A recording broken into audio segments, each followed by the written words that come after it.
എല്ലാവർക്കും നമസ്കാരം. HST മാത്തമാറ്റിക്സിൻ്റെ revision സീരീസിൻ്റെ 6ാമത്തെ പാർട്ടാണ് നമ്മൾ നോക്കാൻ പോകുന്നത്.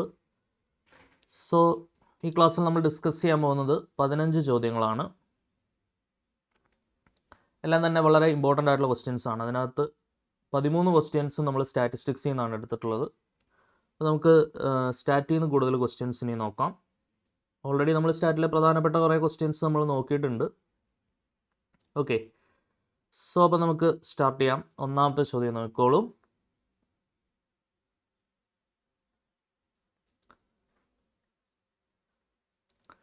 ഇത് നമുക്ക് ഏകദേശം ഉറപ്പിക്കാവുന്ന ഒരു ക്വസ്റ്റ്യൻ ആണ്. ഇതേപോലെ ഒരു ഡിസ്ട്രിബ്യൂഷൻ ടേബിൾ തന്നിട്ട് അതിൽ നിന്ന് മീൻ കണ്ടുപിടിക്കാനും വേരിയൻസ് കണ്ടുപിടിക്കാനും സ്റ്റാൻഡേർഡ് ഡീവിയേഷൻ കണ്ടുപിടിക്കാനുള്ള ചോദ്യം.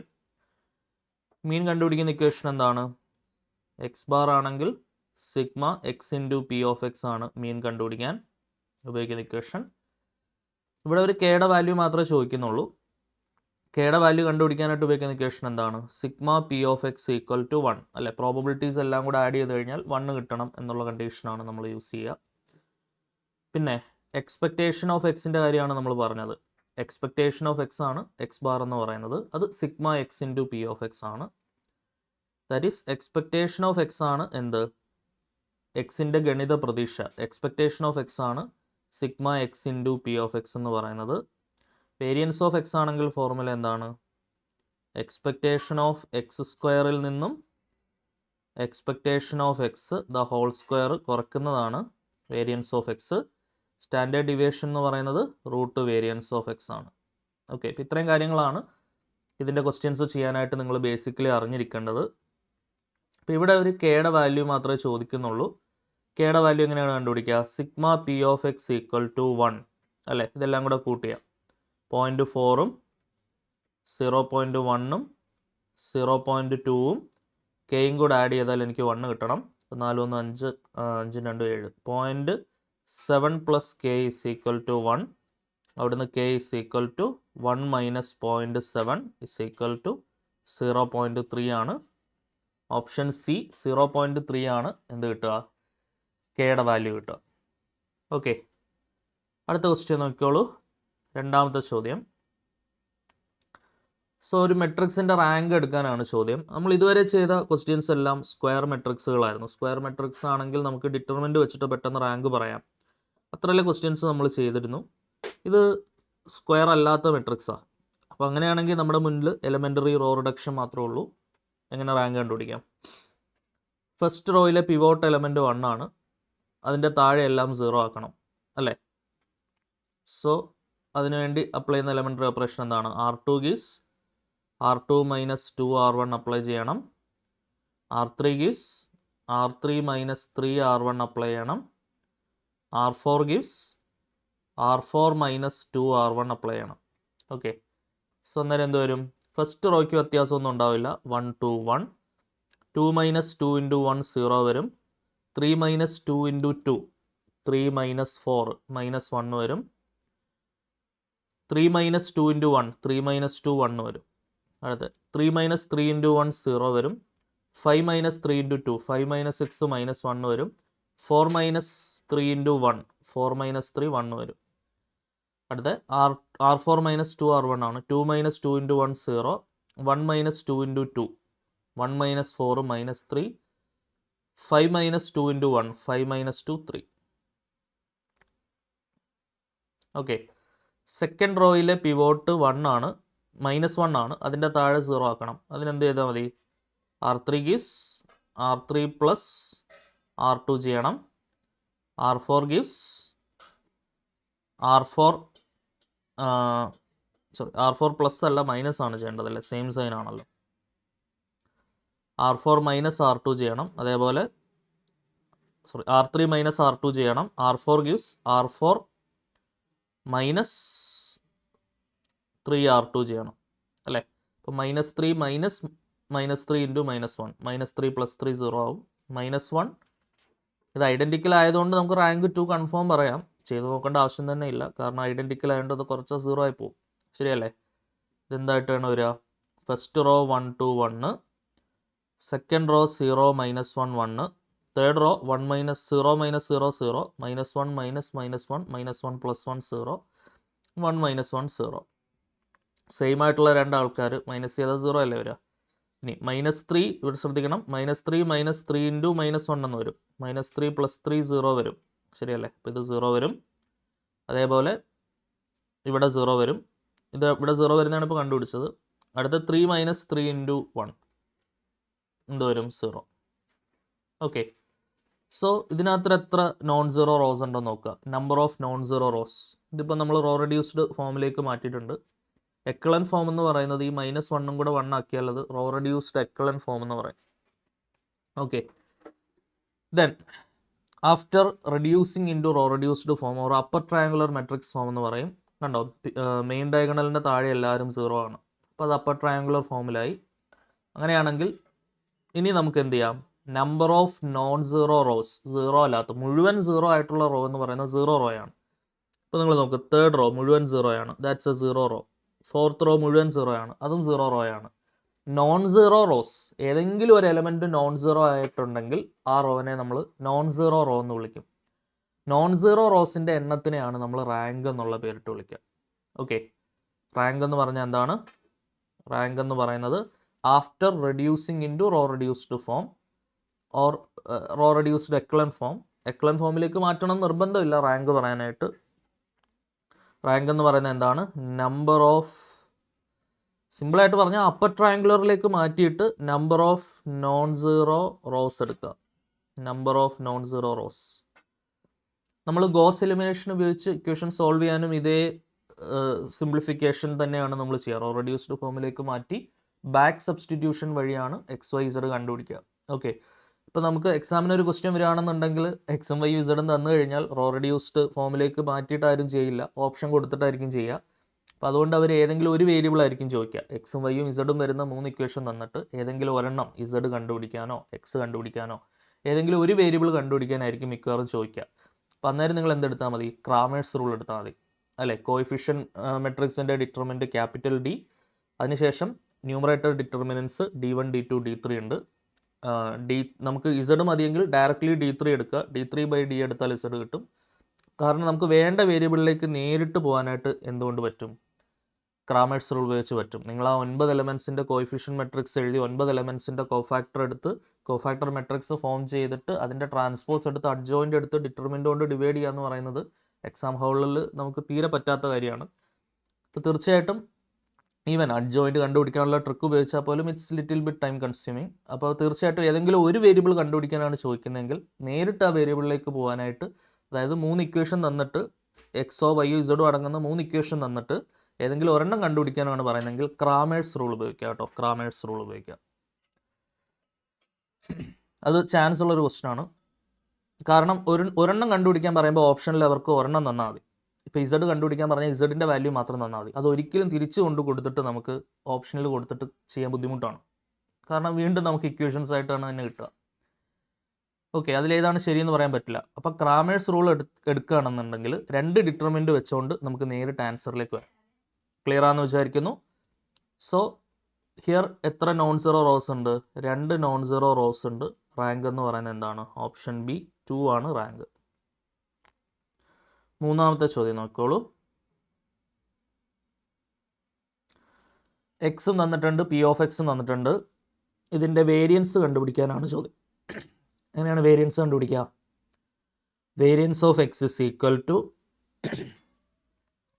expectation of X² minus expectation of X whole square. Okay, ഞാൻ നേരത്തെ പറഞ്ഞ ക്രാമേഴ്സ് റൂൾ നമുക്ക് അവസാനം ഞാൻ ഒന്ന് ഡിസ്കസ് ചെയ്യാം കേട്ടോ. അതിൻ്റെ ഇക്വേഷനും കാര്യങ്ങളൊക്കെ ഒന്ന് പറഞ്ഞുതരാം, ഒന്ന് നോക്കി വെച്ചോളൂ. ക്ലാസ്സിൻ്റെ അവസാനം നമുക്ക് പറയാം. വേരിയൻസ് ഓഫ് എക്സ് എന്ന് പറയുന്നത് expectation of X² minus expectation of X the whole square ആണ്. ആദ്യം എന്ത് കണ്ടുപിടിക്കുക? എക്സ്പെക്ടേഷൻ ഓഫ് X² കണ്ടുപിടിക്കുക. എന്താണ്?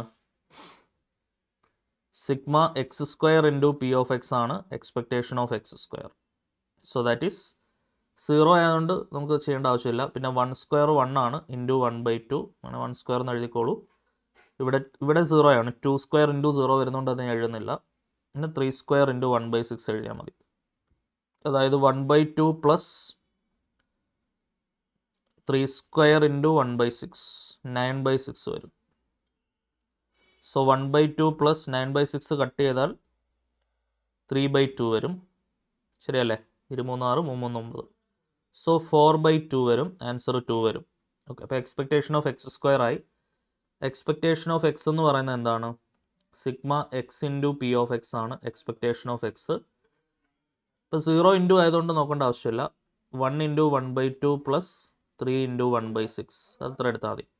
1/2 പ്ലസ് 3/6 1/2 പ്ലസ് 3/6 കട്ട് ചെയ്താൽ 1/2 1/2 1/2 കൂട്ടിയാൽ 1. ഓക്കെ, ഇനി വേരിയൻസ് എന്ത് വരും? Variance of X is equal to expectation of X square minus expectation of X whole square.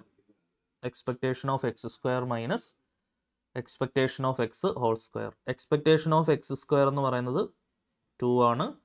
Expectation of X 1 ആണ്. 1ൻ്റെ സ്ക്വയർ 2 മൈനസ് 1 എന്ന് വരും. ആൻസർ എന്താണ്? 1. ഓക്കെ, സോ ഏതാണ്? ഓപ്ഷൻ എ 1 ആണ് ആൻസർ കിട്ടുക. 4ാമത്തെ ക്വസ്റ്റ്യൻ നോക്കിക്കോളൂ.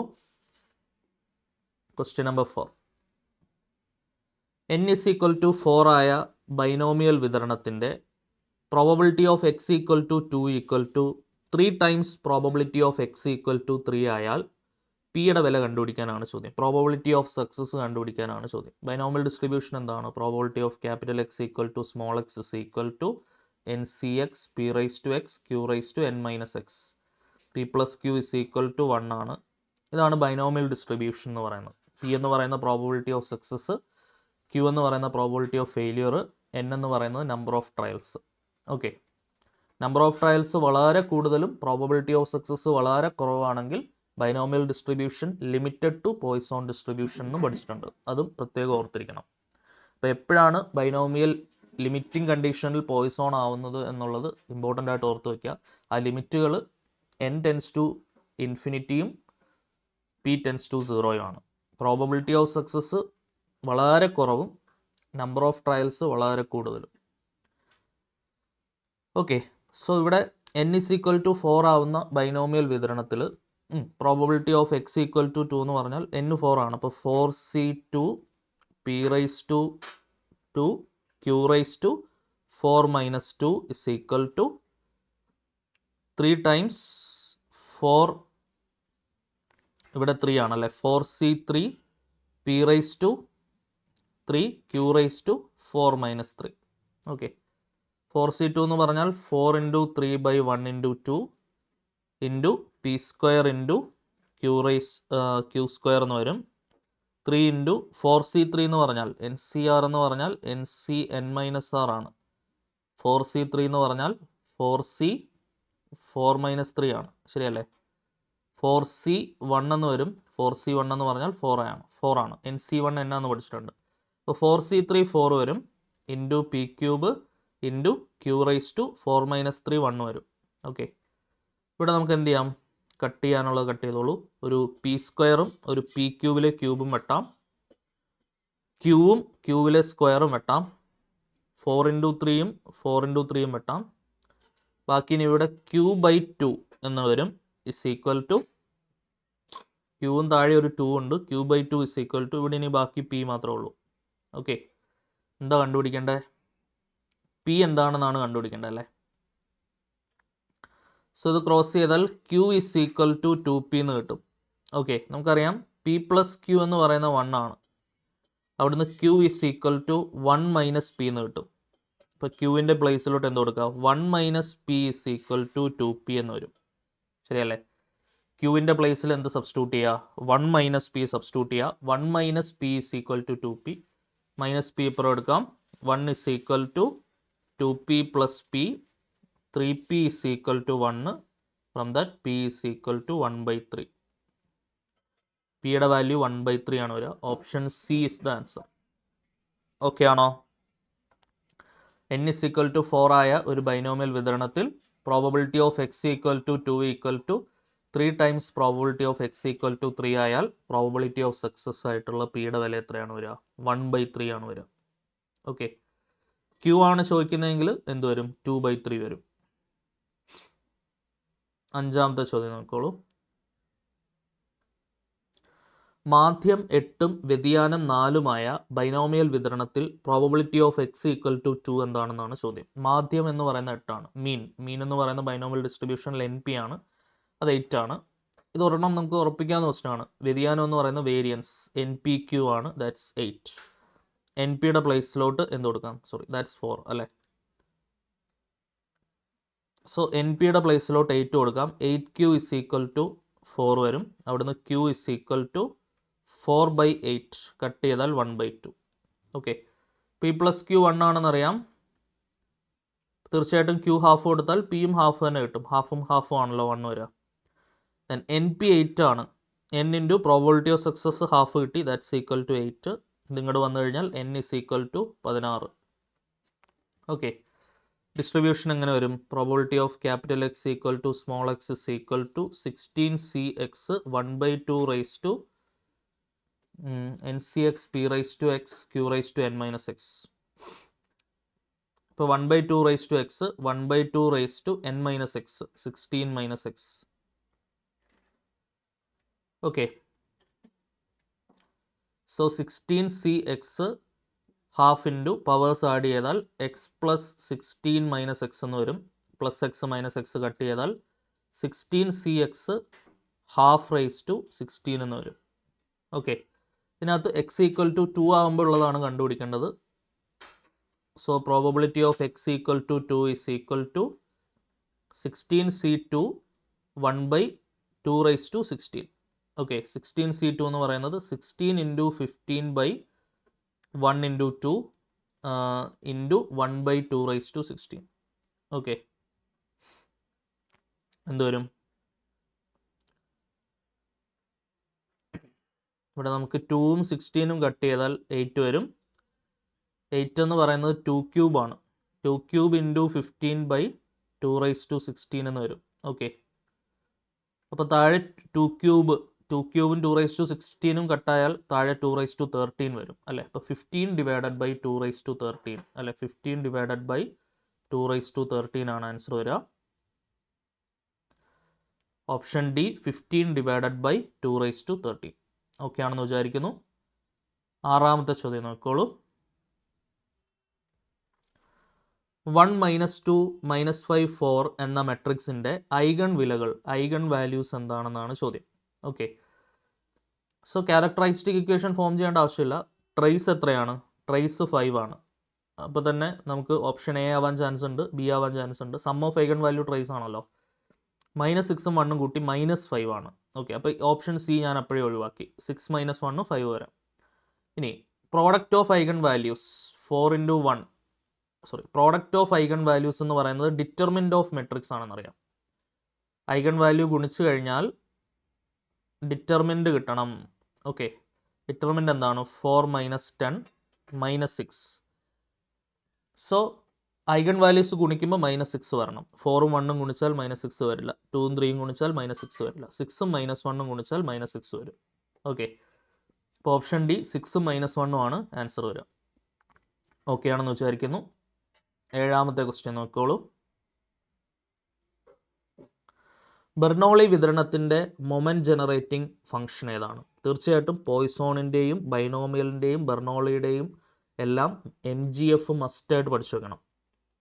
ഡയറക്റ്റ്ലി ഒരു ക്വസ്റ്റ്യൻ കിട്ടുന്നതാണ്. കഴിഞ്ഞ എക്സാമിനും MGF ക്വസ്റ്റ്യൻ ഉണ്ടായിരുന്നു. ഓക്കെ, MGF കണ്ടുപിടിക്കുന്ന ഇക്വേഷൻ തന്നെ ക്വസ്റ്റ്യൻ ആയിട്ട് വേണമെങ്കിൽ പ്രതീക്ഷിക്കാം.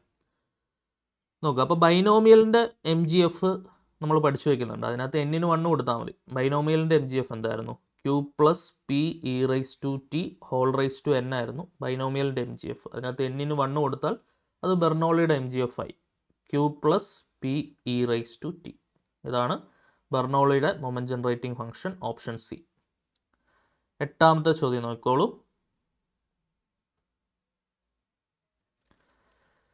ഓക്കെ, ബൈവേരിയേറ്റ് റാൻഡം വേരിയബിൾ, അതിൽ നിന്നുള്ള ചോദ്യമാണ്. XY എന്നീ ചരങ്ങളുടെ സംയുക്ത PDF എന്ന് പറയുന്നത് f(xy) = ജോയിൻ PDF എന്ന് പറയുന്നത് f(xy) = kxy. എക്സും വൈയും 0 to 1 വേരിയേഷൻ എന്ന് പറയുന്നുണ്ട്. അയാൾ കെയുടെ വില എന്താണ്? നമുക്കറിയാം ബൈവേരിയറ്റ് റാൻഡം വേരിയബിൾ ആണെങ്കിൽ integral X integral Y F of X Y D Y D X is equal to 1 കിട്ടണം. ഓക്കെ, ഇവിടെ വൈ കൊടുത്താൽ ഇവിടെ ഉള്ളിൽ വൈ ആയിരിക്കണം. തിരിഞ്ഞാണെങ്കിൽ അങ്ങനെ കേട്ടോ. പുറത്താണ് വൈ എങ്കിൽ വൈയുടെ ലിമിറ്റ് ആയിരിക്കണം പുറത്ത് വരേണ്ടത്. എക്സിൻ്റെ ലിമിറ്റ് ഇവിടെ. അത് അങ്ങോട്ടും ഇങ്ങോട്ടും മാറ്റി കൊടുക്കരുത്, ആൻസർ തെറ്റായിരിക്കും കിട്ടുന്നുണ്ടാവുക. നിങ്ങൾ തിരിച്ചിട്ടോളൂ, അതിനനുസരിച്ച് നിങ്ങൾ ഓർഡറും റിവേഴ്സ് ചെയ്യണം. Okay, D Y D X തിരിച്ചിടണം, ഡി എക്സ് ഡി വൈ ആക്കണം. ഇവിടെ നമുക്ക് ഇൻ്റഗ്രൽ ഇവിടെ 0 to 1 ആണ്. 0 to 1 0 to 1 രണ്ട് ലിമിറ്റും സെയിം ആയതുകൊണ്ട് ഇവിടെ പ്രത്യേകിച്ച് പ്രശ്നങ്ങളൊന്നുമില്ല. K X Y D Y D X is equal to 1. K മാറ്റി നിർത്താം. എക്സിൻ്റെ ഇൻ്റഗ്രൽ ഇത് പ്രോഡക്റ്റ് ആയതുകൊണ്ട് സ്പ്ലിറ്റ് ചെയ്ത് ചെയ്യാം. എല്ലാ ലിമിറ്റുകളും കോൺസ്റ്റൻറ്റും ആണ്.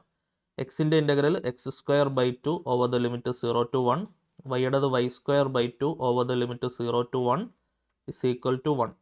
സോ കെ ഇൻറ്റു ഇവിടെ അപ്പർ ലിമിറ്റ് കൊടുത്താൽ 1/2 ഇൻറ്റു 1/2 ലോവർ ലിമിറ്റ് 0 ആണ്ട് കൊടുക്കുന്നില്ല ഇസ് ഈക്വൽ ടു 1.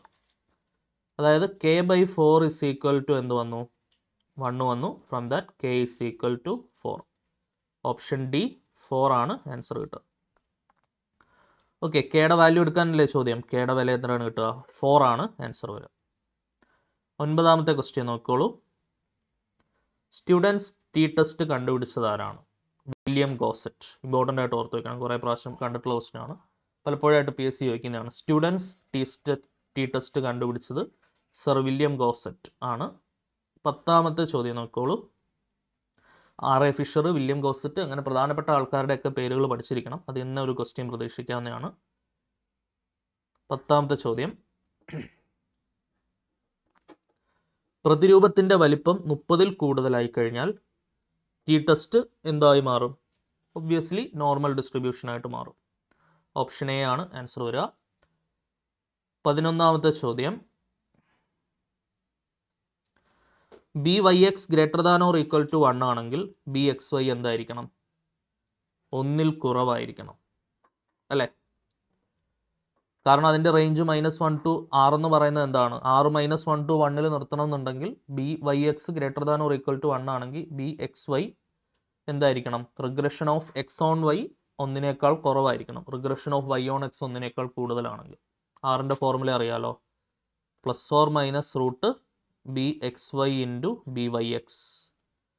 ഓക്കെ, ഇതിനകത്ത് BYXും BXYയും ഇത് രണ്ടുപേരും റിഗ്രഷൻ ഓഫ് X ഓൺ Yയും റിഗ്രഷൻ ഓഫ് Y ഓൺ Xും ഇത് രണ്ടുപേരും പോസിറ്റീവ് ആണെങ്കിൽ R പോസിറ്റീവ് ആയിരിക്കും. BXY and BYX greater than 0 ആണെങ്കിൽ ആറും ഗ്രേറ്റർ ദാൻ 0 ആയിരിക്കും. BXY and BYX less than 0 ആണെങ്കിൽ ആറും ലെസ് ദാൻ 0 ഗ്രേറ്റർ ദാൻ 0 എന്നല്ല, പോസിറ്റീവ് നെഗറ്റീവ് എന്ന് പറയുന്നതാണ് ഉചിതം. ഓക്കെ, ഇത് രണ്ടുപേരും പോസിറ്റീവ് ആണെങ്കിൽ, ഇവർ രണ്ടുപേരും പോസിറ്റീവ് ആണെങ്കിൽ ആറും എന്തായിരിക്കും? പോസിറ്റീവ് ആയിരിക്കും. ആറും പോസിറ്റീവ് ആയിരിക്കും. ഇവർ രണ്ടുപേരും നെഗറ്റീവ് ആണെങ്കിൽ ആറും എന്തായിരിക്കും? നെഗറ്റീവ് ആയിരിക്കും. ഓക്കെ, ഇത് സ്ക്വയർ ചെയ്യുന്ന ഇക്വേഷൻ കൂടെ ഓർത്ത് വെച്ചോളൂ, പ്രോബ്ലത്തിൽ യൂസ് വരും. R² = BXY into BYX. പല രീതിയിൽ ഇവിടുന്ന് ക്വസ്റ്റ്യൻ ഫ്രെയിം ചെയ്തിട്ടുണ്ട്. അതായത് BXYയുടെയും BYXൻ്റെയും ഗുണനഫലം എന്താണെന്ന് ചോദിക്കാം. അങ്ങനെയാണെങ്കിൽ ആൻസർ R² ആണ്. BXYയുടെയും BYXൻ്റെയും റിഗ്രഷൻ കോയിഫിഷ്യൻസിൻ്റെ ജിയോമെട്രിക് മീൻ എന്താണെന്ന് ചോദിക്കാം. ജിയോമെട്രിക് മീൻ എന്ന് പറയുന്നത് എന്താണ്? √BXY ഇൻറ്റു BYX ആണ്. ജിയോമെട്രിക് മീനാണ് ചോദിക്കുന്നതെങ്കിൽ ആൻസർ R തന്നെയാണ്. ഓക്കെ, ഗുണനഫലമാണ് ചോദിക്കുന്നതെങ്കിൽ R² ആണ് ആൻസർ. അപ്പോൾ അത് പ്രത്യേകം നോട്ട് ചെയ്ത് പഠിക്കുക. 12ാമത്തെ ചോദ്യം നോക്കിക്കോളൂ. ആറിൻ്റെ റേഞ്ച് ഓർത്തിരിക്കണേ. -1 less than or equal to R less than or equal to 1 ആണ്. Okay, yes. 12ാമത്തെ ചോദ്യം, XY എന്നീ ചരങ്ങളുടെ സഹബന്ധ ഗുണാങ്കം നെഗറ്റീവ് ആയി കഴിഞ്ഞാൽ എക്സിന് മേൽ വൈയുടെ സമാശ്രയ ഗുണാങ്കം എന്താണ് എന്നാണ് ചോദ്യം. XY എന്നീ ചരങ്ങളുടെ സഹബന്ധ ഗുണാങ്കം നെഗറ്റീവ് ആയി കഴിഞ്ഞാൽ എക്സിന് മേൽ വൈയുടെ സമാശ്രയ ഗുണാങ്കം എന്തായിരിക്കും? ഓക്കെ, സഹബന്ധ ഗുണാങ്കം നെഗറ്റീവ് ആയി കഴിഞ്ഞാൽ തീർച്ചയായിട്ടും എക്സിന് മേൽ വൈയുടെ സഹബന്ധ ഗുണാങ്കം നെഗറ്റീവ് കിട്ടിക്കഴിഞ്ഞു. അപ്പോൾ തീർച്ചയായിട്ടും എക്സിന് മേൽ വൈയുടെ സമാശ്രയ ഗുണാങ്കം എന്തായേ പറ്റുള്ളൂ? നെഗറ്റീവ് ആയേ പറ്റുള്ളൂ. കുറച്ചു മുമ്പേ പറഞ്ഞതേ ഉള്ളൂ. 13ാമത്തെ ചോദ്യം നോക്കോളൂ. ഒരു സീക്വൻസിൻ്റെ ലിമിറ്റ് എടുക്കാനാണ് ചോദ്യം. Okay, limit n tends to infinity x² - 1/2 x² + 3. എന്തെടുത്താൽ മതി? Highest power of X x² ആണ്. കോയിഫിഷ്യൻ്റ് ഹരിച്ചാൽ 1/2. ഓപ്ഷൻ എ ആണ് ആൻസർ വരിക. 14ാമത്തെ ചോദ്യം. എക്സിന് മേൽ വൈയുടെ സമാശ്രയ രേഖയിൽ എക്സ് ചരം അറിയപ്പെടുന്നത് ഡാഷ് എന്നാണ്. സ്വതന്ത്ര ചരം എന്നറിയപ്പെടുന്നുണ്ട്. Obviously it's an independent variable. Regression variable എന്നും അറിയപ്പെടാറുണ്ട്. എക്സ്പ്ലെയിൻഡ് വേരിയബിൾ എന്നും നമ്മൾ പറയാറുണ്ട്. സോ ഇതെല്ലാം കറക്റ്റ് ആണെന്നുള്ളതാണ് ഉത്തരം. ഓക്കെ, 15ാമത്തെ ചോദ്യം നോക്കോളൂ. Last one. ഇതോടെ കഴിഞ്ഞിട്ട് നമുക്ക് ക്രാമേഴ്സ് റൂളും കൂടെ ഒന്ന് പറയാം. Let BYX is equal to -0.5, BXY equal to -0.3 ആയാൽ സഹബന്ധ ഗുണാങ്കത്തിൻ്റെ വില എന്താണ് എന്നാണ് ചോദ്യം. സഹബന്ധ ഗുണാങ്കത്തിൻ്റെ വില. രണ്ടുപേരും നെഗറ്റീവ് ആണ്. അങ്ങനെയാണെങ്കിൽ ആറും നെഗറ്റീവ് ആയിരിക്കും. -√BXY × BYX. ഓക്കെ, സോ -√ ഇപ്പം നെഗറ്റീവ് ഉത്തരമാണെന്ന് മനസ്സിലായി. ഇപ്പോൾ രണ്ട് ഓപ്ഷൻ കളയാം. 0.5 × 0.3 രണ്ട് നെഗറ്റീവ് ആണ്. അത് മൾട്ടിപ്ലൈ ചെയ്ത് പോസിറ്റീവ് ആയിക്കോളും. സോ -√0.15. ഓക്കെ, 0.15ൻ്റെ റൂട്ട് ഒരിക്കലും 0.15 തന്നെ കിട്ടില്ല. അപ്പോൾ എന്തായാലും ഫസ്റ്റ് ഓപ്ഷൻ അല്ല. അപ്പോൾ തന്നെ ഉറപ്പിക്കാം. -0.39 -0.39. ഓക്കെ, ഓപ്ഷൻ ഡി ആണ് ആൻസർ വരെ. ക്രാമേഴ്സ് റൂൾ ഒന്ന് നോക്കിയോളൂ.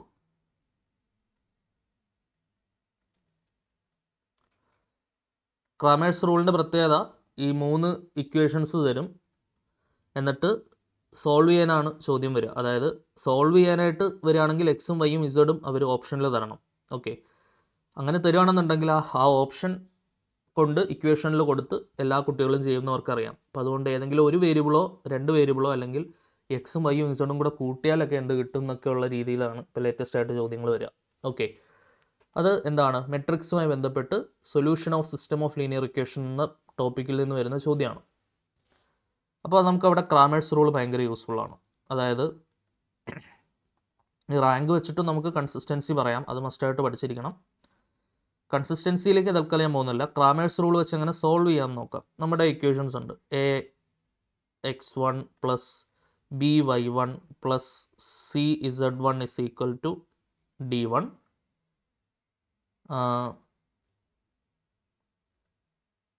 XYZ A1 B1 C1 അങ്ങനെ ആക്കാം. A1X + B1Y + C1Z is equal to D1. A2X + B2Y + C2Z is equal to D2.